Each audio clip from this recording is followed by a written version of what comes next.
নবীজি বলেন একটার পর একটা এভাবে আযাব আসবে যেন এই তসবির দানা এখান দিয়ে কাইটা দিলে 100 দানা পড়তে মাটিতে কয় ঘন্টা লাগবে? আল্লাহর নবী খুদার কসম এভাবে উদাহরণ দিয়ে বলছে, কানিজামিন কুতিয়া সিলকুহু, যেমন তসবির দানা মালা যেমন কেটে ফেললে সব ফুল পড়ে যায়, মালা বানাইলে সব দানা পড়ে যায় একটার পর একটা। যদি 10 মিনিট বৃষ্টি হয় তাইলে বৃষ্টির ফোঁটা যে জমিনে পড়ে এক এক ফোঁটার মাঝখানে ব্যবধান কয় মিনিট? বুঝেন নাই কথা? বৃষ্টির ফোঁটা পড়ে যে এক ফোঁটা পড়ার কয় মিনিট পরে আরেক ফোঁটা পড়ে? অনবরত অনবরত অনবরত কিনা? না ব্যবধান আছে? ব্যবধান। আল্লাহ নবী বলছে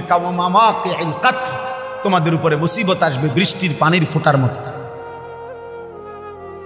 তসবির দানা ছিঁড়ে ফেলার মতো।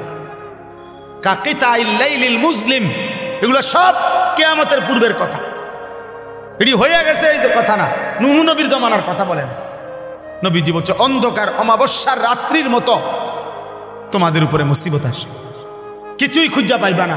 কি করা উচিত? আল্লাহর নবী বলছে ইউসবিহুর রাজুলু মুমিনান ওয়া ইউমসি কাফিরান, সকালবেলা থাকবা মুমিন, সন্ধ্যা হয়ে যাবা কাফের।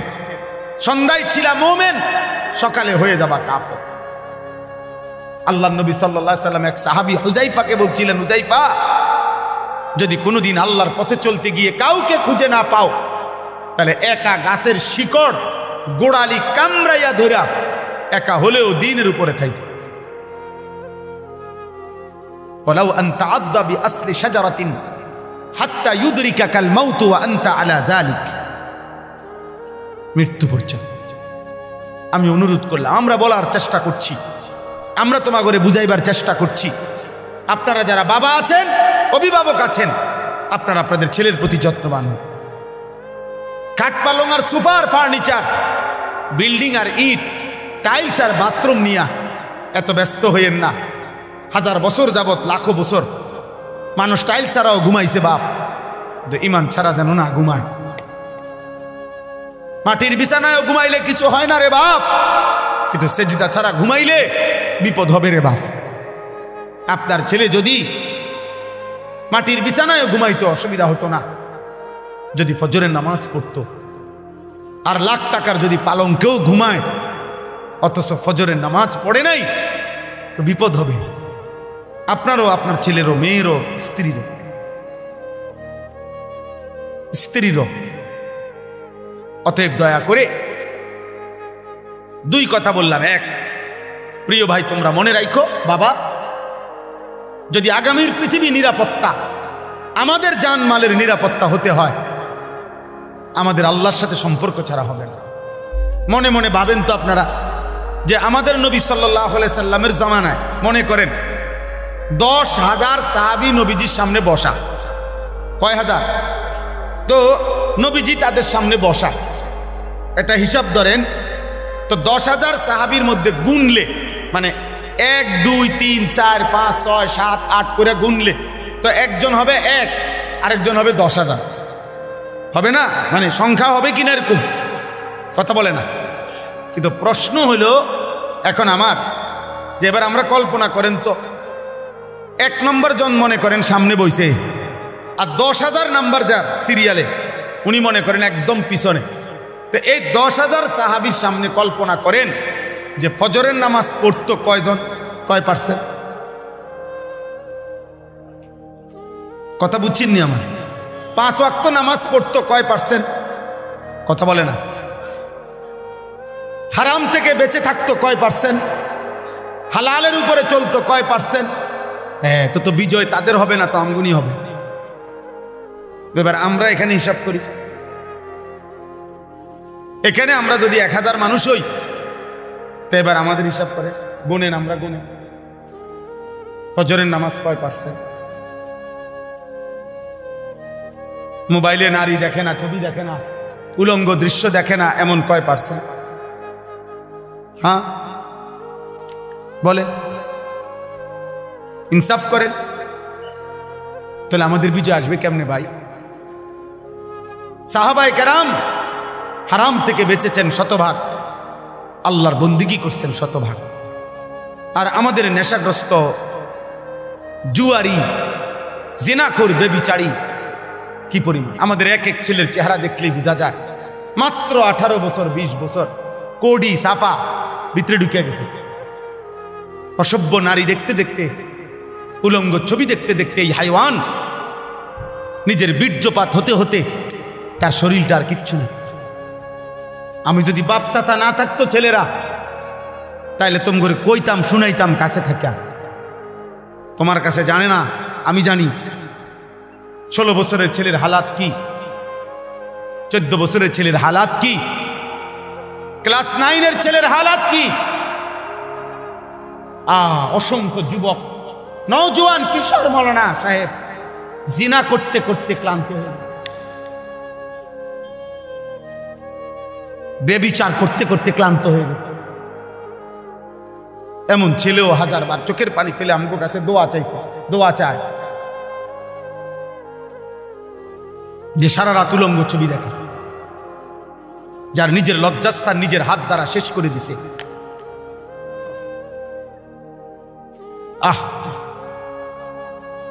কোন মানুষের শরীরের স্বাস্থ্য, শক্তি, শৌর্য সবকিছুই শেষ করে দিচ্ছে। কি পরিমাণ সন্তান, কি পরিমাণ মানুষ নেশাগ্রস্ত দেখেন। আল্লাহ তাআলা যেটাকে স্পষ্ট হারাম করেছেন, নেশার যেই কোনো জিনিস, প্রিয় যুবক, এক বিন্দু এটাও হারাম, এক বালতিও হারাম। আল্লাহ নবী সাল্লাল্লাহু আলাইহি সাল্লাম একটা কথা শুধু বলি, মারাত্মক ভয়ঙ্কর একটা কথা আছে। নবীজি বলছে, মান শারিবাল খামরা, যে মদ পান করে, নেশা করে, গাঁজা খায়, বাবা খায়, ইয়াবা ট্যাবলেট নেয়, এরকম নেশাগ্রস্ত, খুদার কসম আল্লাহ নবী বলছে তার বড় দুইটা ক্ষতি হয়। এক নাম্বার হলো মান শারিবাল খামরা, যেতে ব্যক্তি নেশা করে, আল্লাহ নবী সাল্লাল্লাহু আলাইহি ওয়াসাল্লাম বলছে তারাকাস সালাহ, সে টোটাল নামাজ ছেড়ে দেয়, তার আর নামাজ পড়ার তৌফিক হয় না। কিন্তু এরপরের কথাটা আরো জঘন্য, এটা বলতেও আমার কলজাটা কাঁপে। নবী সাল্লাল্লাহু আলাইহি ওয়াসাল্লাম বলছে নেশাগ্রস্ত ব্যক্তি অচিরেই ওয়াকা আলা আম্মাতিহি ওয়া খালাতিহি, আপন চাচি, মামি, ফুফি, খালা, চাচাতো বোন, মামাতো বোন, ফুফাতো বোন, খালাতো বোন, এমন নিকট আত্মীয়ের সাথে জিনা এবং ব্যভিচার করতে আগ্রহী হয়।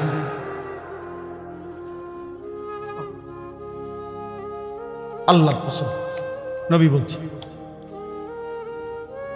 এজন্য যে নেশাখোর ওই জিনাখোর, যে নেশা করে সে জিনাও করে, যে জিনা করে সে নেশাও করে। হ্যাঁ, যেখানে গান বাদ্য হয় সেখানে জিনা ব্যভিচার হয়, যেখানে জিনা ব্যভিচার হয় সেখানে গান বাদ্য হয়। এই তিন জিনিস একসাথে, নেশা, নারী, গান একসাথে, এক প্যাকেজ, এক প্যাকেজ। যেখানে মদের আড্ডা সেখানে গানেরও আড্ডা, নারীরও আড্ডা, যেখানে নারীর আড্ডা সেখানে মদেরও আড্ডা, গানেরও আড্ডা। আল্লাহ আমাদেরকে হেফাজত করেন, আল্লাহ আমাদেরকে হেফাজত করেন। এই জন্য প্রিয় ছেলেরা, আমার এই শেষ তর্জমাটা শুনেন, আমার কথা শেষ।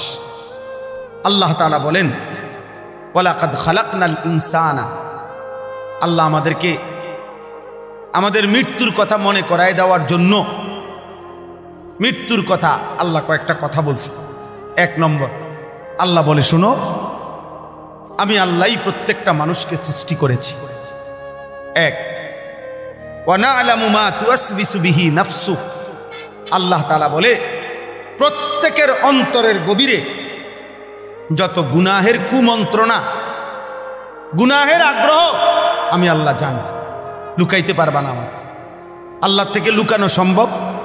কথা বলেন না, উঠাউঠি করে না। আর 5টা মিনিট শেষ, আমার তর্জমা বললেই শেষ। দোয়া করে যাও ভাই, ছেলেরা কষ্ট করছো, দোয়া করো, দোয়া করে যাও। এরপরে ওয়া নাহনু আকরাবু ইলাইহি মিন হাবলিল ওয়ারিদ। আল্লাহ বলে যেই রগগুলোর মাধ্যমে, শিরা উপশিরার মাধ্যমে শরীরের ভিতরে সারা দেহে রক্ত সঞ্চালন হয়, আমি আল্লাহ তোমার ওই রগ রেশা শিরা উপশিরার চাইতেও কাছে। এই তিনটা জিনিস প্রথম আল্লাহ বলছে। এক, আমি তোমাকে বানিয়েছি। দুই, তোমার অন্তরের গভীরে যা আছে, যা মনে হয় দিলের ভিতরে, আমি তা জানি। তিন, আমার আল্লাহ বলেন তোমার গর্দান সহ সারা দেহের রগ রেশা শিরা উপশিরার চাইতেও আমি কাছে। চার, ইজিয়াতালাক্কাল মুতালাক্কিয়ানে আনিল ইয়ামিনে ওয়া আনিশ শিমালে কাঈদ। আল্লাহ বলে তোমার ডানে বামে 24 ঘন্টা আমার দুইজন ফেরেশতা মোতায়েন আছে। তুমি আড়াল করবা কেমন, লুকাইবা কার কাছে? পাঁচ, মা ইয়ালফিজু মিন কাউলিন ইল্লা লাদাইহি রাকিবুন আতীদ। আল্লাহ বলে তোমার জবান দিয়ে ভালো কিংবা মন্দ যা কিছু উচ্চারণ হয়, জিকির হোক গালি হোক, ভালো হোক মন্দ হোক, আল্লাহ তাআলা বলেন আমার একজন তৎপর চৌকান্না একজন ফেরেশতা আলাদা তোমার জবানের প্রতিটা উচ্চারণ লিখে রাখছে। আলাদা আরেকটা ফাইল হইতেছে। এই পাঁচটা কথা আল্লাহ বলছে যে বান্দা, এক হলো আমি তোমাকে সৃষ্টি করেছি। দুই, তোমার অন্তরের শেষ কোণায় ভিতরে যা আছে আমি তাও জানি। তিন, এই মাশাআল্লাহ দেখেন একটা মজার বিষয় হলো এই অনুভূতি জাগলে ভালো। এই যে ওই ছেলে মোবাইল ছবি উড়াইতে চাইছিল, আরো 3-4 জন একসাথে ধমক দিছে। তার মানে ওনারা বাঘ এতক্ষণের জন্য হইলেও বুঝছেন যে এটা হুজুর পছন্দ করে না। মাশাআল্লাহ, আল্লাহ আপনার করে বরকত দান। সবাই একটু একটু করে কইলেও হবে, সবাই একটু একটু করে বলল। বাপ যদি চোখের এক ফোঁটা পানি ফেলেও যদি ছেলেটাকে বলতো, বাপ তোরে কষ্ট করছে, আমি ছোট্টবেলার থেকে বাপ আদর করে করে বড় করছি রে বাপ, তুমি আমার আল্লাহর নাফরমানি করো না বাপ, তুমি নামাজ পড়ো। একজন স্বামী ইচ্ছা করলে প্রয়োজনে স্ত্রীর কাছে এক ফোঁটা চোখের পানি ফেলেন, ফেলে বলেন, বিবি তোমারে আমি অনেক ভালোবাসি, তুমি আল্লাহর ওয়াস্তে বেপর্দা হইও না, তুমি বেনামাজি থাইকো না রে, নিয়ত করো চলো আমরা দুইজনে একসাথে নামাজ পড়ে যেন আখিরাত আমরা দুইজনেই জান্নাতি হই। হাদিসের মধ্যে আছে জান্নাতি বান্দাকে যদি, আরে মিয়া 70,000 না, যদি 70 কোটি জান্নাতের হুরও দেওয়া হয়, তারপরেও দুনিয়ার স্ত্রী যদি জান্নাতি হইতে পারে, খোদার কসম ওই স্বামীর জন্য দুনিয়ার স্ত্রীর তৃপ্তির চাইতে, সুখের চাইতে 70 কোটি হুরের সুখ বেশি হবে না। হালাল স্ত্রী যতটা আনন্দময় হবে। হ্যাঁ, কারণ সে যুদ্ধ করে কষ্ট সহ্য করে জান্নাতি হয়েছে, আর হুর তো জান্নাতেই তৈরি হয়েছে। এজন্য 70 কোটি না, 70,000 কোটি হুরের চাইতেও দুনিয়ার স্ত্রী দাম যদি সে জান্নাতি হয়। আল্লাহ কোরআনে বলছে উদখুলুল জান্নাতা আনতুম ওয়া আজওয়াজুকুম তুহবারুন। বাহ, আল্লাহ বলছে জান্নাতে হাসরের ময়দানে আল্লাহ বলবে তোমরা তোমাদের স্ত্রী যাদের নেককার, তোমরা তোমাদের বিবিদেরকে সাথে নিয়ে তোমরা হাসতে হাসতে উদখুলুল জান্নাহ, জান্নাতে ঢোকো, জান্নাতে ঢোকো। এক লগেই তো ঢুকতে দিছিল, স্বামী স্ত্রীরা এক লগেই তো দিছিল। ইয়া আদম, তোমার জবানের সব লিখে রাখে। এই ব্যবস্থাপনার এই বেষ্টনীর ভেতরেই একদিন ভালো করো আর মন্দ করো, কাজে লাগাও আর নষ্ট করো, এই অবস্থায় একদিন সত্য সত্য তোমার মৃত্যু যন্ত্রণা শুরু হয়ে যাবে আর তোমার মৃত্যু হয়ে যাবে। যালিকা মা কুনতা মিনহু তাহিদ, যেই মৃত্যু থেকে তুমি পলায়ন করতে চেয়েছো, যেই মরণ তুমি চাও নাই কোনোদিন, তুমি না চাইলেও সেই মরণ একদিন চলেই আসবে। আসবে তো, কথা বলেন না? অতএব আপনি বুদ্ধিমান হন আর বেকুব হন, চালাক হন আর বোকা হন, আপনি মরে যাবেন। আপনি হাসেন কিংবা কাঁদেন, মরে যাবেন। সুখে থাকেন কিংবা দুঃখে থাকেন, মরে যাবেন। তিন বেলা খানা খান আর উপাস থাকেন, মরে যান। রাজপ্রাসাদের অট্টালিকায় থাকেন আর জীর্ণ কুঠির কুড়ে ঘরে থাকেন, মরে যান। মরতেই হবে বাপ, চলে যেতেই হবে। হবে? কথা বলেন না কেন? হবে হবে। অতএব দোস্ত, আল্লাহ এটাই বলছে, বান্দা খামখেয়ালি করো। অনুফিখা ফিস-সূর যালিকা ইয়াউমুল ওয়াঈদ। আল্লাহ তাআলা বলেন ইসরাফিল ফু দিবে আর হাসরের মাঠ কায়েম হবে। আর হাসরের মাঠই ইয়াউমুল ওয়াঈদ, যেই মাঠের যেই দিনের ব্যাপারে তোমাদেরকে ভয় দেখানো হয়েছিল যে আখিরাতের হাসরের আযাব বড় কঠিন, সেটা কায়েম হবে। ওয়াজাআত কুল্লু নাফসিম মাআহা সাইকুম ওয়া শাহীদ। আল্লাহ বলেন প্রত্যেকটি মানুষকে দুইজন ফেরেশতা হাসরের ময়দানে নিয়ে আসবে। দুই কাঁধের দুই ফেরেশতা, একজন পিছনে থাইকা সামনে আগাইতে থাকবে তাকে, যে আগে বাড়ো আমি পিছনে আছি, আর আরেকজন আমল নামার ফাইলটা হাতে রাইখা তার সাথে সাথে থাকবে। সাইক যিনি, উনি পিছনে থাকবে। শাহিদ যিনি, উনি আমল নামাটা হাতে নিয়ে আল্লাহর সামনে এই ব্যক্তির ব্যাপারে সাক্ষ্য দিবেন। আপনি বাইকবেন কোথায়? গাড়টা চাইয়া একটা চটকোনা দিব ফেরেশতা দেব, বাতিজার ভূত কই যাও? হ্যাঁ, বাগো কই? পিছনেও একজন আছে, সাথেও আমি আছি, কই যাবা? আসো, হাসরের ময়দানে আসো। ইয়াউমা ইদিন ইয়াসদুরুন নাসু আশতাতা লিইউরাউ আমালাহুম। আসো, আমলনামা দেখতে আসো। এখন দেখবা, এখন দেখবা ফিডা কারে করে, এখন দেখবা লাথি কারে, এখন দেখবা নারীর মজা, এখন বুঝবা জিনার মজা, এখন বুঝবা নেশার বোতলের মজা, এখন বুঝবা। এক এক লাথি দিয়ে দিয়া যখন জাহান্নামে ফেলবে, হ্যাঁ হ্যাঁ আমি মজাক করে বলছি, লাথি দিয়ে দিয়া জাহান্নামে ফেলবে। জাহান্নামে কোনো জাহান্নামীকে হাঁটাইয়া নেওয়া হবে না, লাথি দিয়ে দিয়া নেই, ধাক্কা দিতে দিতে নেওয়া হবে। কোনো জাহান্নামী স্বাভাবিক হেঁটে জাহান্নামেও যেতে পারবে না, লাথি দিতে দিতে, ধাক্কা দিতে দিতে। খুযূহু ফাগুল্লু সুম্মাল জাহিমা সাল্লু। সর্বশেষ আল্লাহ বলেন লাকাদ কুনতা ফি গাফলাতিন মিন হাদা। বান্দা, এই মৃত্যু থেকে তুমি পলায়ন করেছিলে, গাফেল ছিলে, তুমি মনে করছিলে তুমি মরতা না। ফাকাশাফনা আনকা গিতাআকা ফাবাসারুকা আল-ইয়াওমা হাদীদ। মৃত্যুর মাধ্যমে, কথাটা এটা বোঝেন, এটার অর্থটাই সংক্ষেপ। মানে কোনো ব্যক্তি মৃত্যুবরণ করে মানে হলো তার চোখটা বন্ধ হয়। তো চোখ বন্ধ হলে আমরা মনে করি বেটার চোখ বন্ধ হয়ে গেছে, অতএব সে আর কিছুই দেখবে না, মরে গেছে। আল্লাহ বলে না বান্দা, চোখ বন্ধ করলে বাহ্যিক দৃষ্টিতে তুমি দেখছো মরা গেছে, এ দুনিয়া আমি বন্ধ করে দিছি আর কি, কিন্তু এইবার কবরে নিয়া আমি আল্লাহ এই চোখের এই পর্দা সরাইয়া দেব। এইবার ফাবাসারুকা আল-ইয়াওমা হাদীদ, এবার তোমার চোখ হয়ে যাবে এতটা পরিষ্কার যে কবরের থেকে তুমি জান্নাত পর্যন্ত দেখবে অথবা জাহান্নাম। এখন তো তুমি বেশি দূর দেখো না, তখন তোমার চোখের পাওয়ার হবে এমন, কবরে বসেই তুমি জাহান্নামের আযাব। আর এভাবে যতদিন কিয়ামত না হবে ততদিন তুমি কবরে থাইকেই ছটফট করবা জাহান্নামের ওই আযাব দেখা। আর নেককার জান্নাতের নিয়ামত দেখা খুশিতে হাসতে থাকবে, খুশিতে হাসতে থাকবে। হ্যাঁ, মজার কোনো বিষয়ে মানুষ আগের থেকে কল্পনা তো মজা পায়।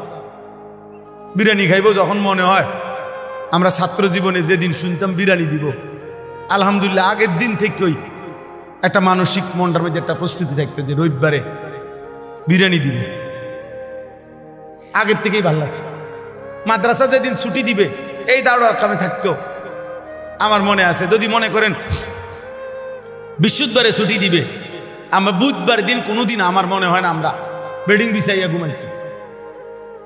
বুধবার রাত্রে, বুধবারে বেডিং টেডিং বান দিয়া সব ক্লিয়ার, কোন রকম এমনি মাথাটা লাগাইয়া পরে থাকতাম। অথচ ছুটি হইল আগামীকাল দুপুরের পরে, কিন্তু মজা লাগতেছে যে বাজ্জাম তো জান্নাতি বান্দা জান্নাত দেখেই মজা পাইতে থাকবে আর বলবে ইয়া রব্বি আকিমিস সাআ, আল্লাহ কিয়ামত হয় না কা, ইসরাফিল ফু দে না কা, হাত্তা আরজিআ ইলা আহলি, আমি আমার পরিবার আমার হুরেরা আমার জান্নাতে যামু না আমি। আর নাফরমান বলতে থাকবে হাদিসে ইয়া রব্বি লা তাকুমিস সাআ, এ আল্লাহ কিয়ামত যেন না হয়, ইসরাফিল যেন ফু না দেয়, আহা এই আযাবে আমি কেমনে থাকব। আল্লাহ আমাদেরকে হেফাজত করেন।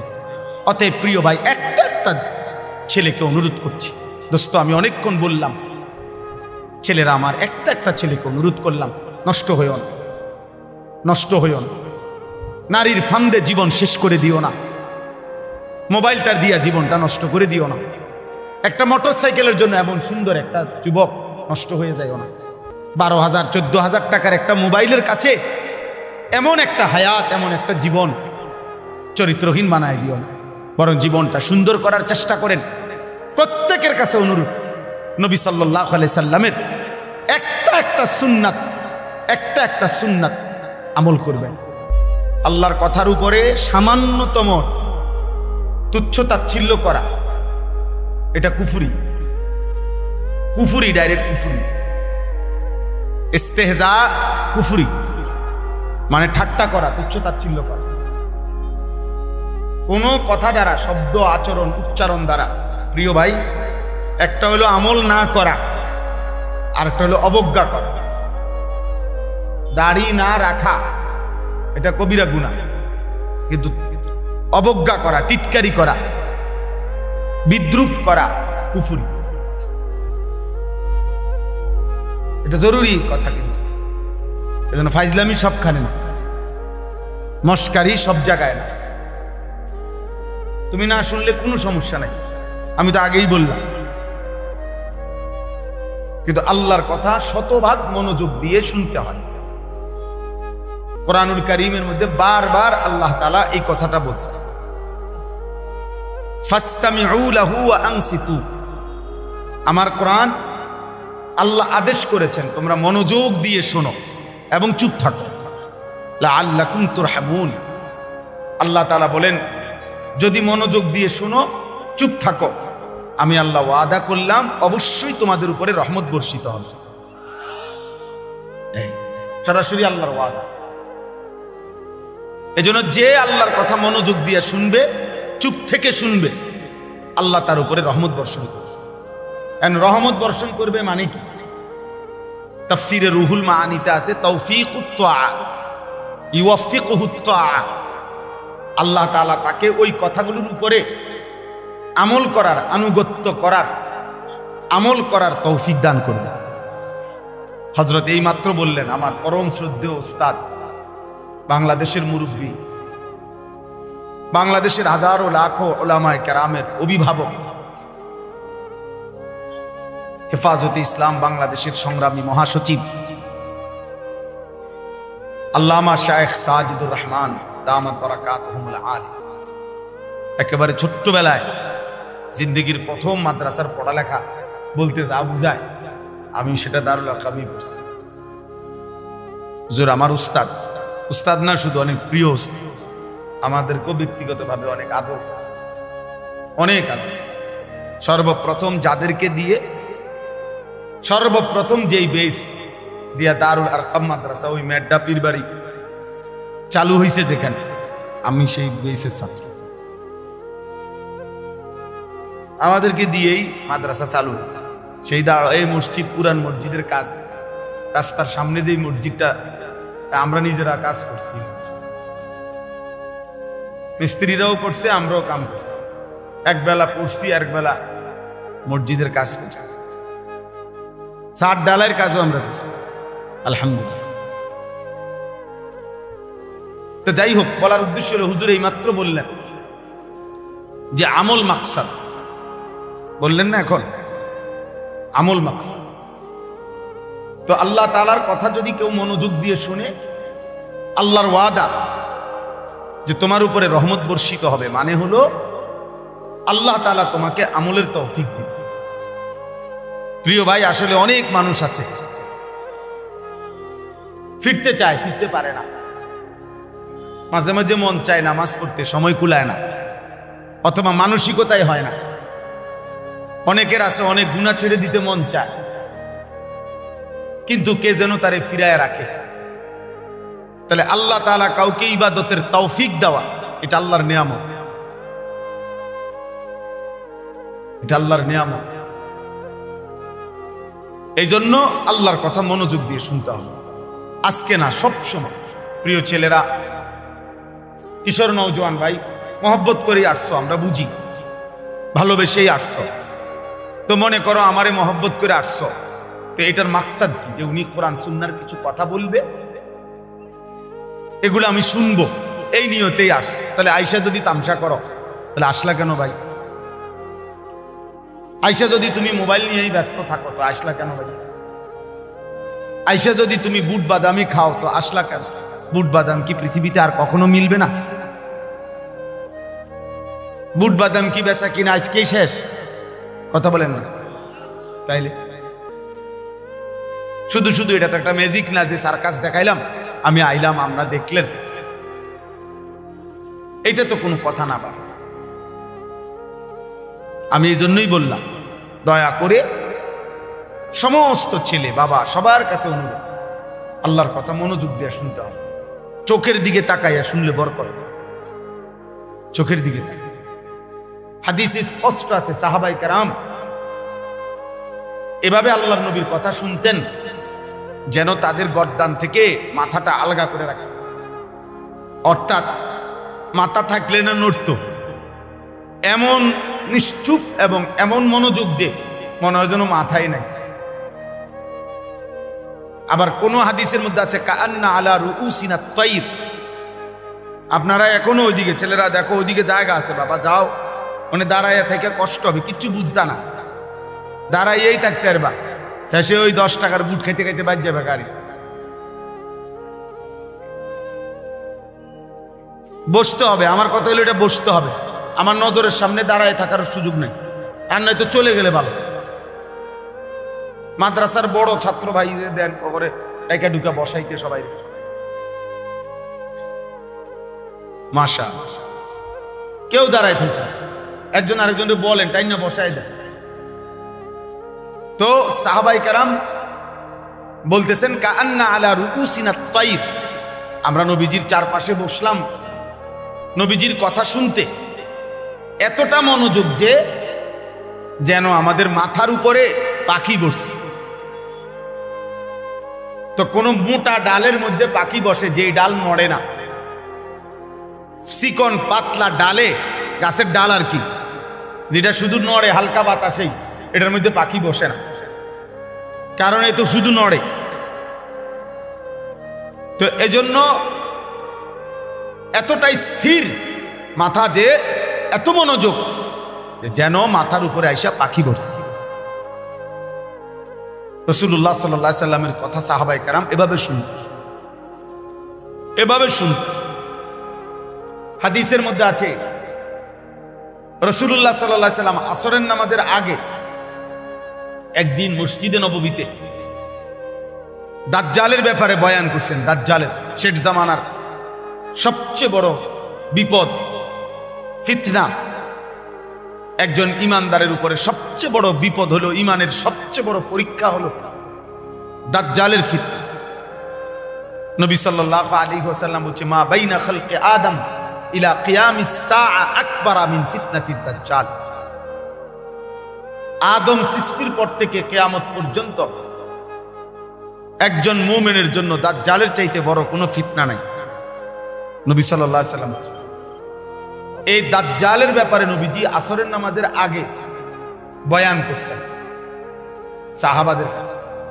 দাজ্জালের সবচেয়ে বড় বিপদ হলো, দাজ্জাল মানুষকে ঈমান হরণ করে কোটি কোটি মুসলমানকে মাত্র 40 দিনের মধ্যে বেঈমান কাফের বানায় ফেলে। একেবারে প্রকাশ্য কাফের, আচরণগত কাফের না, ডাইরেক্ট কাফের। কাফের বানায় ফেলে। আর কোন মানুষের জন্য ঈমান হারা হওয়া সবচেয়ে বড় বিপদ। বাদ 2 বেলা না খাইলে কোনো সমস্যা নাই, মাটির ঘরে থাকলেও কোনো সমস্যা নাই, বিছনা খাট পালং সবার সমান না হইলেও অসুবিধা নাই, কিন্তু ঈমান হারা হইলে বড় অসুবিধা, বড় অসুবিধা। ঈমান হারা হয়ে কবরে গেলে অনন্তকালের জন্য জাহান্নামেই ঝুলতে হবে, আর কোনদিন মুক্তি মিলবে না, খালিদিনা ফিহা, অনন্তকাল। তো আল্লাহর নবী সাল্লাল্লাহু আলাইহি সাল্লাম এই দাজ্জালের ব্যাপারে সাহাবাদেরকে বর্ণনা করছেন আসরের নামাজের আগে, আর মিসলে আউয়ালে আসরের নামাজ পড়িলে মাগরিব পর্যন্ত এখনো সৌদি আরবে আসরের নামাজের শুরু ওয়াক্ত নিয়ে উলামায়ে কেরামের মধ্যে একটু ইখতিলাফ আছে, আমাদের হানাফি মাযহাব মতে এবং অন্য মাযহাব মতে। তো ধরে নিলাম তো সাহাবায়ে কেরাম আসরের নামাজ পড়ে নবীজি সাল্লাল্লাহু আলাইহি সাল্লামের সাথে, নবীজি সাল্লাল্লাহু আলাইহি সাল্লাম মসজিদ থেকে বের হইছেন, নিজের ব্যক্তিগত কাজ সেরে মাগরিবের নামাজের পূর্বে নবীজি আবার মসজিদে আসছেন। কিন্তু এই 2-2.5 ঘন্টা টাইমে নবীজি ফিরে এসে দেখছেন ওই আসরের নামাজের আগে সাহাবাদের যাকে যেখানে দেখছিলেন বসা, সে হুবহু ওইখানেই বসে আছে, এক সুতা নড়েও না। গুনাহ তো আযাব টেনে আনে, কোরআনুল কারীমে আছে কিনা, আল্লাহ এটা বারবার বলছি কিনা, আমাদের সমস্ত আযাব গজব দুনিয়াতে যা হয় কিসের কারণে? গরু ছাগলের গুনার কারণে। কার গুনাহ? কার গুনাহ বলেন না? মানুষের গুনাহ। বিমা কাসাবাত আইদিন নাস, মানুষের হাতের কামাই। বিমা কাসাবাত আইদিকুম, আল্লাহ বলছে তোমাদের হাতের কামাই। আমাদের গুনাহ না গরু ছাগলের গুনাহ? গরু ছাগলের তো কোনো গুনাহই নাই, কুকুর বিড়ালের তো কোনো গুনাহই নাই। আমাদের গুনাহ আমাদের উপরে আযাব আনবে। নবীজি বলছে তোমাদের গুনাহ তোমাদের উপরে আগুনের বৃষ্টি আনবে, খোদার কসম হাদিস। তোমাদের গুনাহ তোমাদের জন্য ভূমিকম্প টেনে আনবে, তোমাদের গুনাহ তোমাদের মাটি ধসায় দিবে, তোমাদের গুনাহ তোমাদের চেহারা বিকৃত করে দেবে, তোমাদের গুনাহ তোমাদের উপরে পাথরের বৃষ্টি বর্ষণ হবে। হ্যাঁ, ফারতাকিবু ইনদা যালিকা রিহান হামরা ওয়া জালজালাতান ওয়া খাসফান ওয়া মাসখান ওয়া কাযফান। আল্লাহ তাআলা আমাদেরকে তৌফিক দান করেন। আমি এক্ষুনি ইনশাআল্লাহ দোয়া হবে। মাশাআল্লাহ মাশাআল্লাহ, আলহামদুলিল্লাহ আলহামদুলিল্লাহ। হুজুর ইনশাআল্লাহ দোয়া করবেন। মাশাআল্লাহ, অনেক মুবারক হয়েছে। জি, দয়া করে প্রত্যেকের কাছে আমার, কেউ উঠাউটি করো না ভাই। হুজুর অল্প সময় কথা বলে দোয়া করবেন, সবাই মিলে মেহেরবানি করে। আমার একটা অনুরোধ, মাদ্রাসা অনেক বড় বুজুর্গের হাতে প্রতিষ্ঠিত মাদ্রাসা, এক আল্লাহওয়ালার চোখের পানির মাদ্রাসা। আমি সবার কাছে অনুরোধ করছি, প্রত্যেকে মাদ্রাসার জন্য আগে দিছেন, এখন আবার সবাই একটু পকেটে হাত দিলে যার যেটুকু তৌফিক হয়, 10 টাকা হোক, 1000 টাকা হোক, 100 টাকা হোক, 500 টাকা হোক। প্রিয় ভাই নওজোয়ান, তোমাদের কাছে যদি 10 টাকা থাকে 10 টাকাই দাও, 100 টাকা থাকলে 100 টাকা দাও, রুমালের মধ্যে দাও, বরকত হবে। আমি বললাম এই নিয়তে দিও যে মাদ্রাসায় 10টা টাকা, 100টা টাকা, 50টা টাকা